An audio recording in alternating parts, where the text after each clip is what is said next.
안녕하십니까. 더불어민주당 천안 출신 한영신 의원입니다. 처서가 지나면서 묻었던 폭염도 가고 아침 저녁으로는 제법 서늘해지고 있습니다.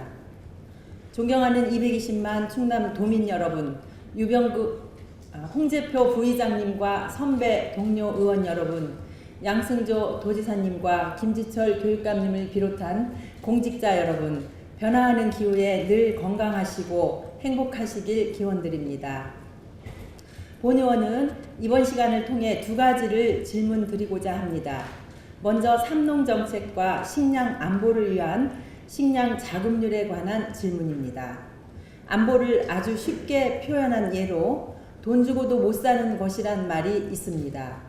지금 기후위기의 시대에서 푸드, 에너지, 워터는 전략적 자원이 된 상황입니다.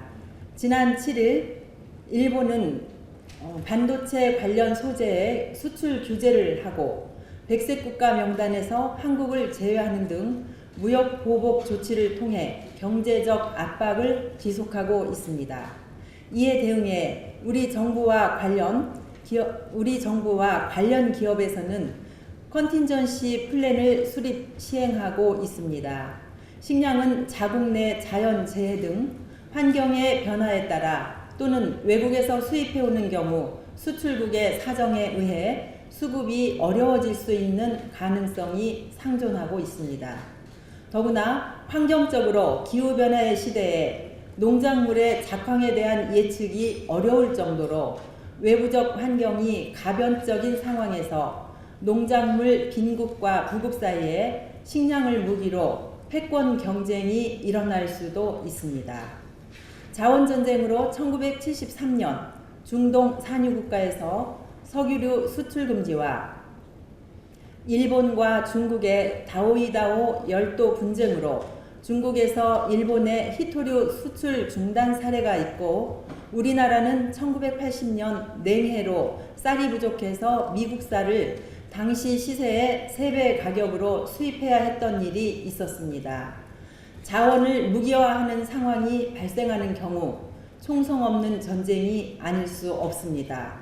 안보는 평상시에 사전에 대비해야 합니다. 국가 안보를 위해 국방을 튼튼히 하는 것과 같은 것입니다. 식량 안보를 지키기 위해 유사시를 대비한 비상계획이 필요하다고 생각합니다. 식량 안보를 위해 식량 자급률을 제고해야 하고 적기에 적정량을 수입할 수 있는 채널을 확보하고 있어야 합니다. 우리나라의 식량 자급률을 살펴보면 한국의 곡물 자급률은 사료용 곡물을 포함해서 24%로 세계 평균 곡물 자급률인 102%에 크게 미치지 못하는 상황입니다. 곡물 자원의 수입 의존도가 압도적인 국내 현실에서 식량 자원의 위기는 예측이 아닌 현실로 다가오고 있습니다. 우리나라의 경우 곡물, 농수산물의 자급률이 낮은 나라임에도 불구하고 FTA 등으로 해외의 값싼 농산물, 곡물의 수입이 수월하다 보니 의존도가 더 심해지는 경향성을 가지고 있는 것 같습니다. 곡물, 농산물의 경우 경쟁력이나 경제성만 따지다 보면 농업은 점점 더 낙후일로를 걷게 될 것이고 유사시에 식량에 대한 문이 닫혀버리면 식량 안보는 무너져버리고 식량 주권을 빼앗기는 결과는 불보듯 뻔한 현실입니다. 식량 자급률은 1970년대 86.1%에서 2017년 48.9%로 하락했습니다. 사료용 곡물을 포함한 곡물 자급률 또한 1970년대 80.5%에서 2017년 23.4%로 대폭 하락했습니다. 식량 자급률의 감소 원인으로는 첫째, 소고기 1kg을 생산하려면 곡물 8kg이 필요한 것을 들 수 있습니다. 식습관이 육류를 소비하는 쪽으로 변했기 때문이라고 알려져 있습니다. 둘째로는 농경지가 1970년 약 230만 헥타르에서 2018년 약 160만 헥타르로 50년간 70만 헥타르의 농경지가 잠식되어 식량 자급률 감소의 원인으로 거론되고 있습니다. 현재 국내의 농지로는 자급률 현상 유지도 어려운 상황이라고 합니다. 이러한 사정임에도 불구하고 우리나라에서는 식량에 대한 문제 인식이 부족하여 OECD 국가 중 식량 자급률 최하위 수준에 머물러 있고 1인당 음식물 낭비율은 세계 최고 수준을 보이는 것으로 보고되고 있습니다. 우리나라는 농업, 농촌, 식량산업기본법에 따라 적정량의 목표치를 규정하게 되었습니다. 이에 따라 2011년 7월 목표치를 발표하였으나 농림축산식품부가 2018년 2월 농업, 농촌, 식품발전 5개년 계획에 의해 수정 발표하였습니다.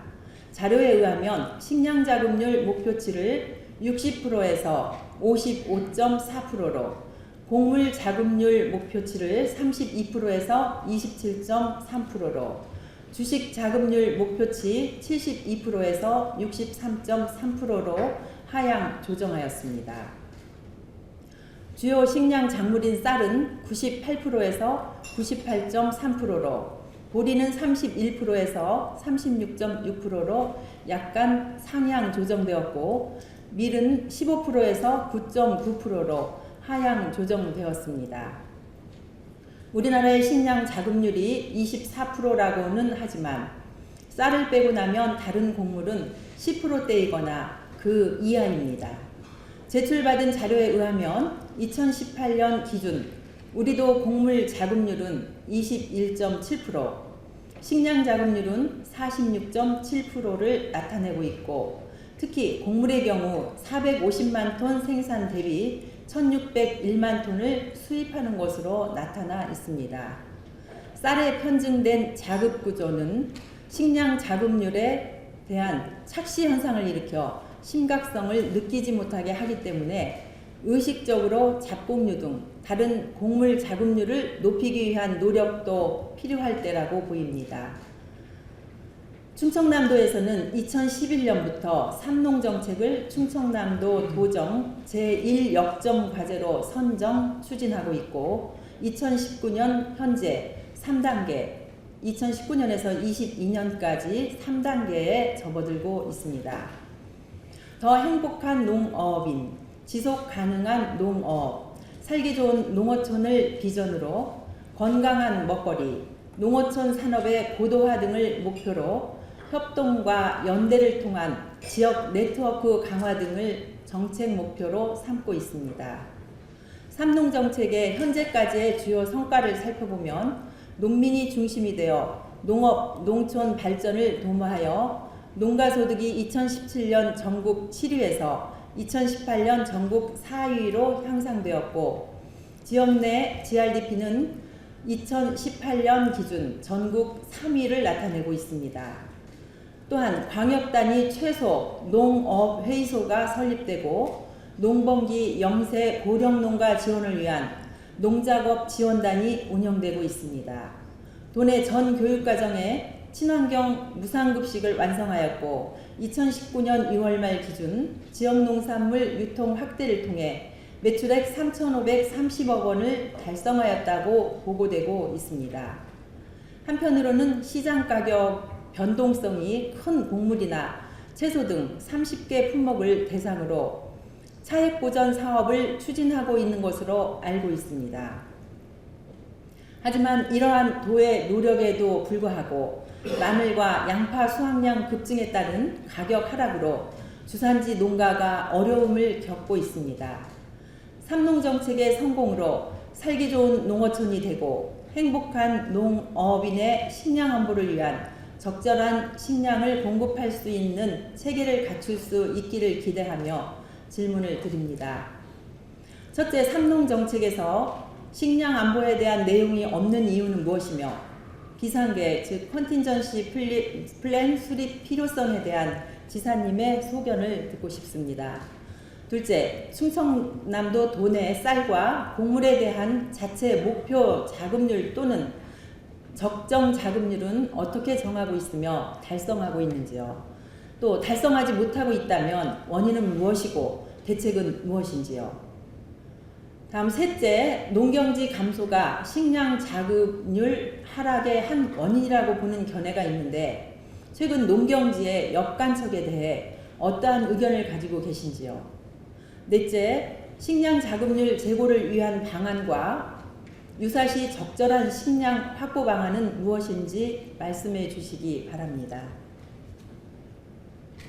다음으로는 사회적 경제 조직에 대한 지원에 관한 질문을 드리겠습니다. 지난달 7월 5일 제2회 대한민국 사회적 경제 박람회 격려사에서 문재인 대통령은 사회적 경제는 우리 정부가 추구하는 사람 중심 경제와 포용국가의 중요한 축이며 사회적 경제를 통해 이윤보다 사람을 중심으로 성장해가고 있다고 했습니다.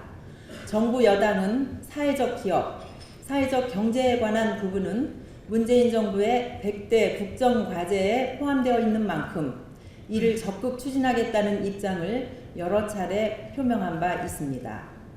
실제 작년 2018년 12월 기획재정부가 발표한 2019년 경제정책 방향에 사회적 경제에 대한 지원 등을 담아서 정부는 올해에도 사회적 경제 법안 논의를 궤도에 올려두고 있는 상태입니다.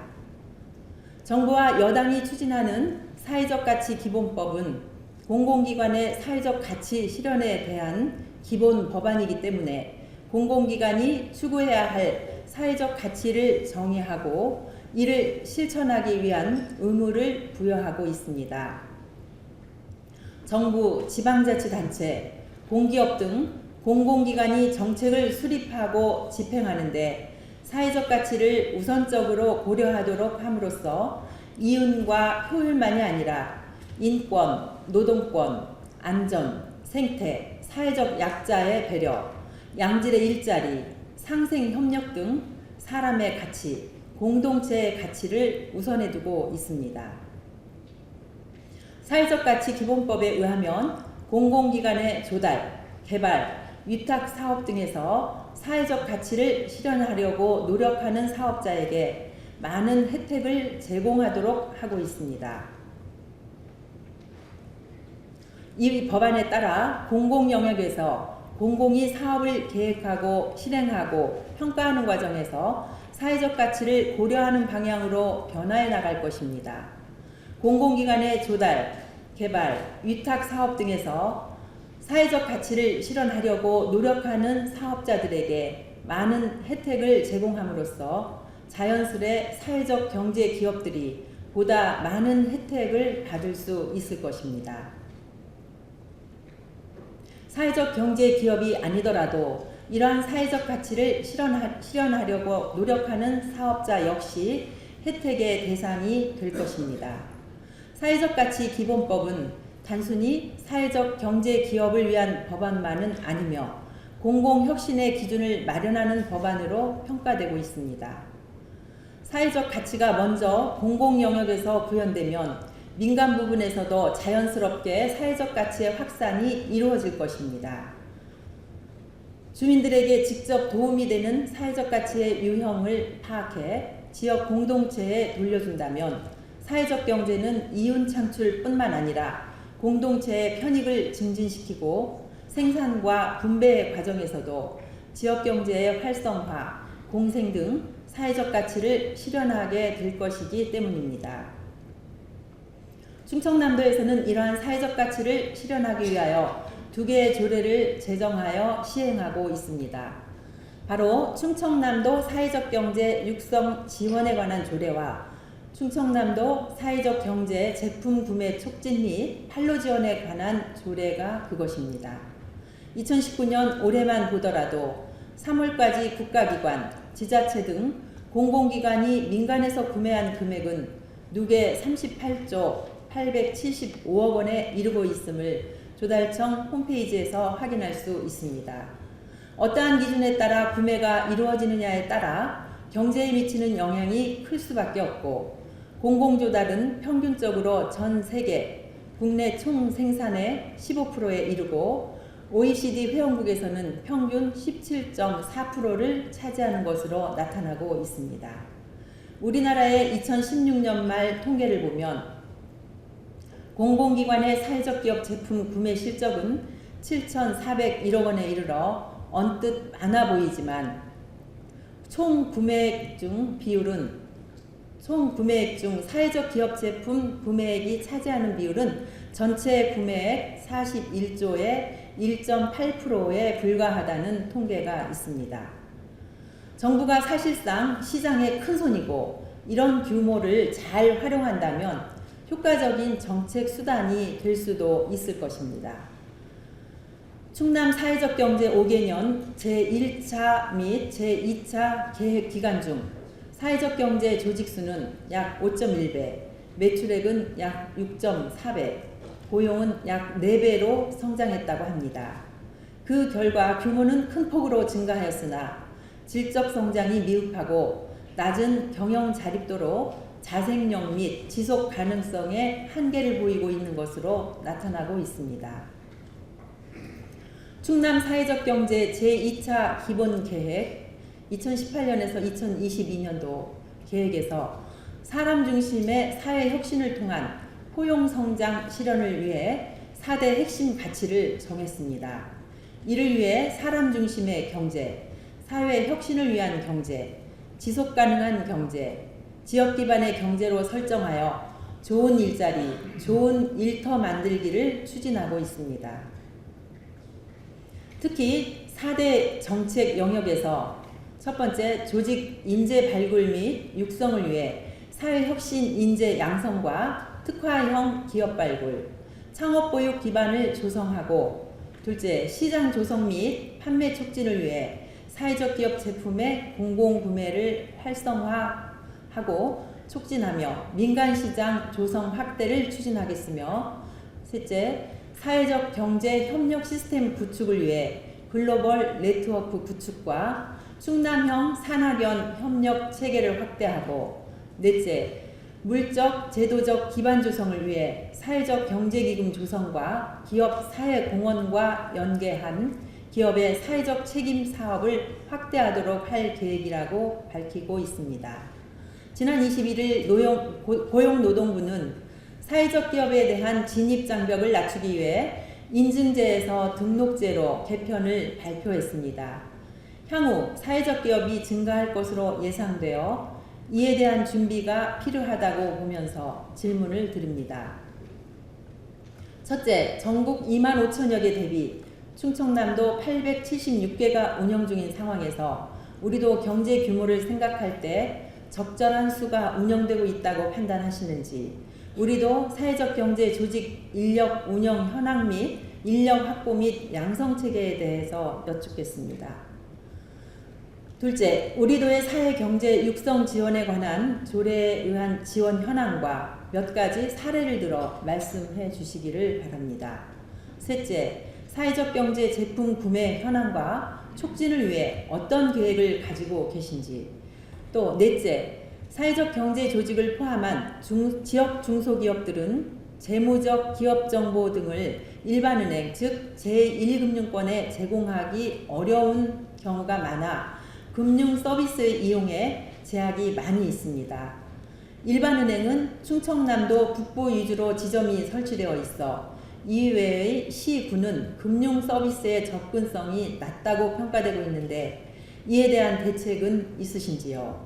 다섯째, 사회경제적 조직에 대한 지원 증대를 위한 지사님의 소견을 말씀해 주시기를 바랍니다.